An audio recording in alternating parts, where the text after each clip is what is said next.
As we all know, investment accounts are crucial for maximizing returns due to their tax benefits. Tax-efficient investing is a strategy that helps us maximize our returns by limiting losing our money to taxes. We all know how well governments are run, so it's better to keep your taxes at a minimum and avoid paying taxes wherever legally possible. The best way to do that in Canada is to ensure that you're using all your registered investing and saving accounts. In this brief video, let's look at the contribution rooms for our RRSP, TFSA, FHSA, RESP accounts in 2024. Let's begin.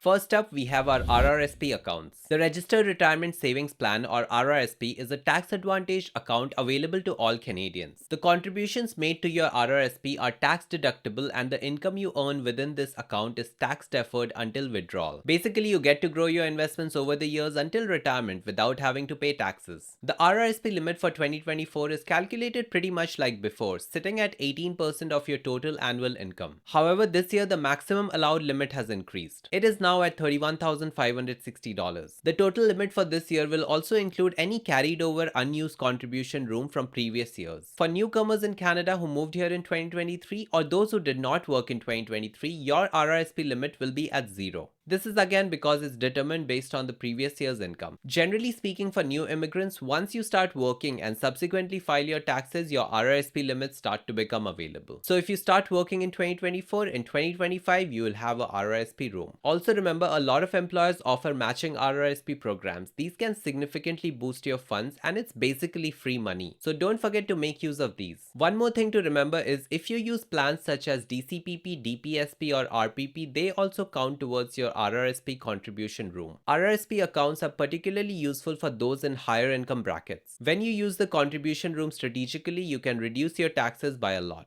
By the way, RRSPs also offer flexibility with the home buyers plan and the lifelong learning plan. These allow you to use your RRSP savings to purchase your first home or fund your education. Here's a quick example of how RRSPs can reduce your taxes. Suppose you made $95,000 in income. For simplicity, let's assume you were making the same in the previous year. So your RRSP limit is $17,100. If you were to make use of this full contribution room, your taxes come down by roughly $5,000. Again, do not overpay in taxes. The money belongs to you. Okay, now let's look at FHSA. This account was introduced in 2023 and there are far too many people who still don't know about this. The FHSA, or the First Home Savings Account, is a registered plan designed to help prospective first-time home buyers save for their first home tax-free. The FHSA limit for 2024 is $8,000. The lifetime limit is $40,000. This means you can contribute or transfer a total of $8,000 in 2024. If you don't use all the contribution room, you can carry it over to the next year. By the way, if you opened an FHSA account in 2023 and did not use the full contribution room, this year's limits will also include those carryovers. For example, if you contributed $3,000 to your FHSA in 2023, this year you have a total of $13,000 as your contribution room. But always remember, FHSA only kicks off once you open your first account. The FHSA is an amazing account because any contributions are tax deductible and growth within this account is tax free as long as the money from this account goes towards your first home. However, if you don't end up using this money to buy a home, any unused savings in your FHSA may be transferred to an RRSP or withdrawn as taxable income. Canadian residents aged 18 or older can open an FHSA account. However, to qualify as a first-time home buyer, there are certain rules. For more in-depth information, check out this video I made a while back. And if you're enjoying this video so far, hit like and consider subscribing to my small channel. Now here's a quick example of how FHSAs can reduce your taxes. Again, in this example also, let's suppose you make $95,000. Your FHSA contribution room limit is $8,000. If you were to make use of this full amount, your taxes come down by roughly $2,300.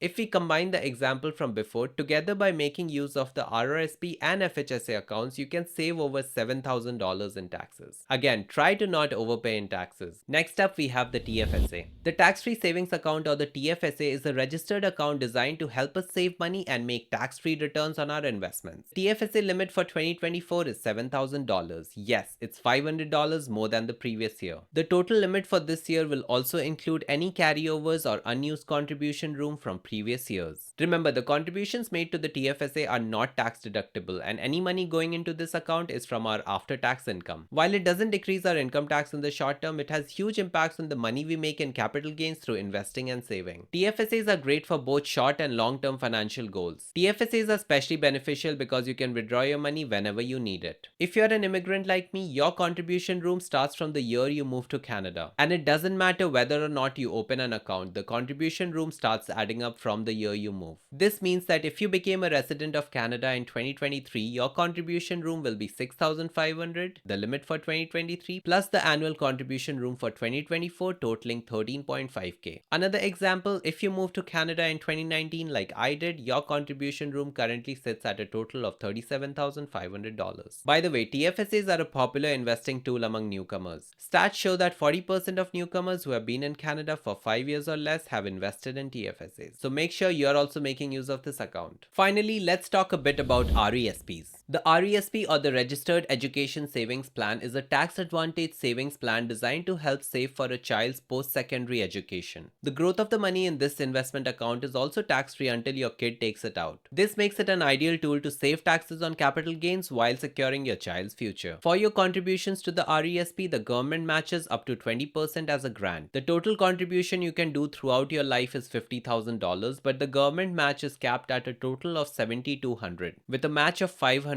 per year. That means you can contribute up to $2,500 per year and get an additional 20%. This also means that on a certain amount you're getting a 20% ROI without any effort. And this applies per child, and when it's taxed under their name, it's likely going to be zero or extremely low. So those are the 4 most popular investing and saving accounts to ensure that you get the best tax benefits. I just want to make a quick point about prioritizing these investment accounts. The process of prioritizing these accounts is a strategic decision that depends on individual financial goals, income level, and tax situation. Each account offers unique benefits and is designed for specific purposes. If you're looking for an optimal order of investing, feel free to check out this video. You will see a really nice framework that can help you with your decision making. Well, that's all for this video. Remember to like, share, and subscribe. I'll be back next week. Till then, keep learning and stay on top of your finances. Until next time.